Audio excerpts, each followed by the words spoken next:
unless I'm proposing that this dockets be here, so that when I talk about a specific copies were made.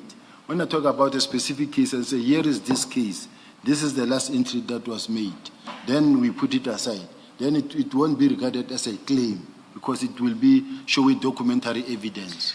General, can I just ask this? Now that you know that General Khumalo says they received 50 dockets of killings of traditional leaders in April 2024, we know that now from his statement. And for purposes of my question, let's accept that to be correct for purposes of this engagement. Do you still persist in your criticism, comment, whatever you want to call it, that in fact they did no work on this? You're criticizing them that they did no work after they got the dockets in April. Do you still persist in that position? I still persist they did no work in those cases. From April? From I don't know since when they've been having those dockets. He tells us that they were given the docket. They got the mandate in April and they got 50 dockets in April. So let's keep those facts constant, right? That the mandate was in April. They got the dockets, 50 dockets. Let's go with what he says. That's how I'm formulating my question. Knowing that, or even for purposes of this discussion, accepting that, let's assume that he's correct, that they got 50 dockets in 2024, not before that, in 2024. Are you saying you still persist in your criticism that from 2024, when they got the dockets, to the day that the dockets were removed from them, they had not done any meaningful work? And so they are open to criticism.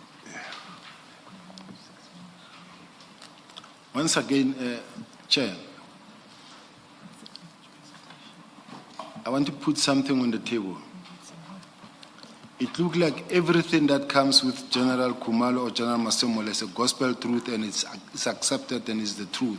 And anything that comes that negates that and that refuses or does not agree is a claim, or why do you say this?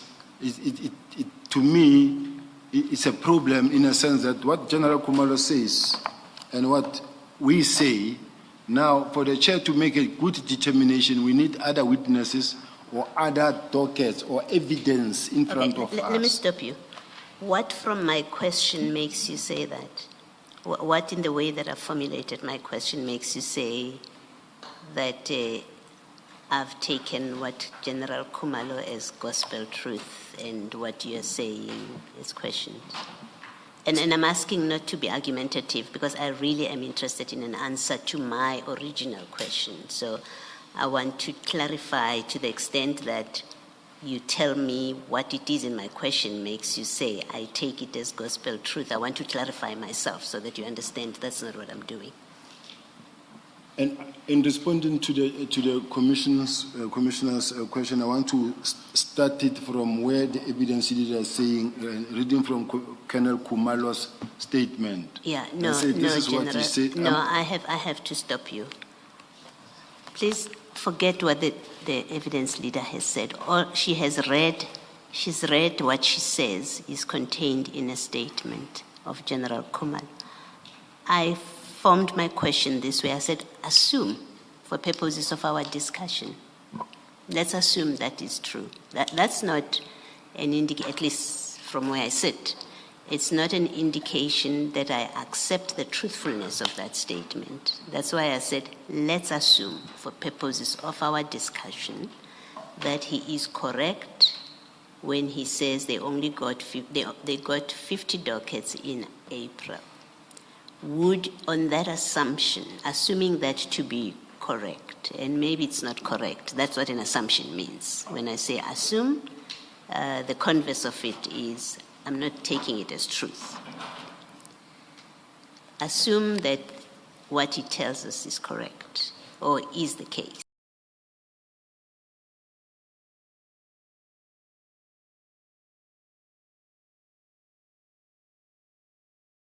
say, well, too much time passed in that window. Too much time passed. They should have been more than this, so they are useless. Do you still say that? That's what I'm saying, Chair. Okay. I had asked you, what is it in my question that made you say that, or think that I am accepting his statement as the gospel truth? Are you able to answer that, even after I've said to you, let's assume? It's when the chair says to me, when the commissioner says to me it appeared as though the commissioner believed in what General Khumalo is saying, that says we only received or started this mandate in 2024. And when I look at their existence over a period of time, there are many investigations that... I think you've answered me. Remember, you tend to go, you tend to answer things that are not flowing from the question that's been asked. I think the last question I asked you was, what is it in what I have said that made you believe that I've taken his statement as gospel truth?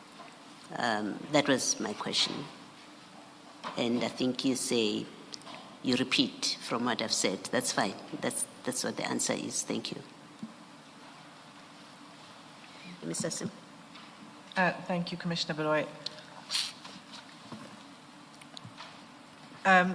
General, my question about whether there had been any discussion with the members and the investigators in the team is because there is an explanation that's provided for those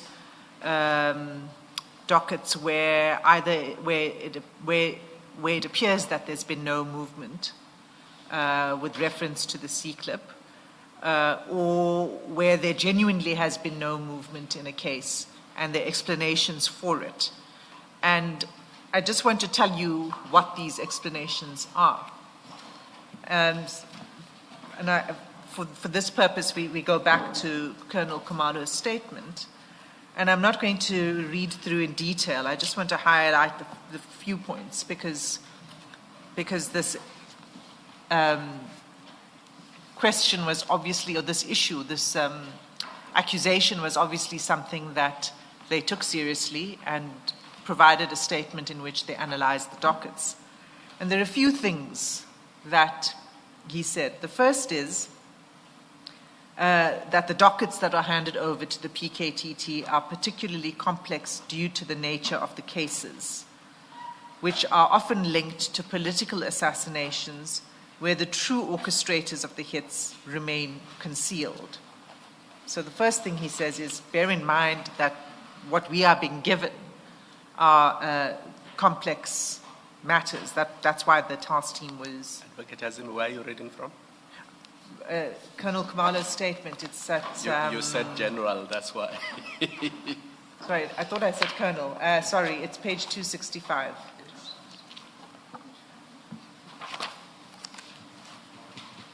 File 4.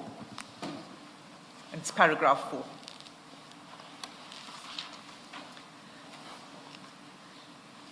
Second, he says at paragraph 5, do you have it, General? Paragraph? 5. No, not yet. Which file?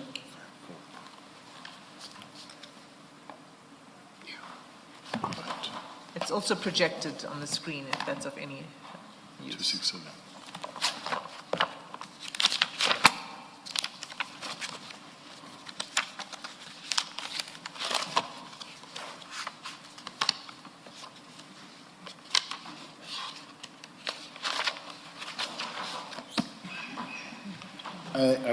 I've got it. Okay. Paragraph 5, he says, it's important to note that dockets are sometimes transferred to the PKTT after they have already been opened at their station of origin. In many instances, these cases only reach the task team when the originating police station has failed to detect meaningful leads or progress in the investigation. This means the PKTT inherits dockets that have already encountered significant investigative challenges. in paragraph 6, he says, additionally, it should be noted that the cases assigned to sometimes the cases assigned to the PKTT are quite old, which makes the process of trying to find new leads even harder. And then a little bit further down in the same paragraph, he says, in these cases, we do not close the case because it is undetected. Instead, we pinpoint distinguishing features of the murder, like weapon use, vehicle used, modus of the perpetrators. Once we see these features in another crime, we investigate the old and new docket together, what they've described elsewhere as the signatures. And then finally, if you go to paragraph 28 of the statement,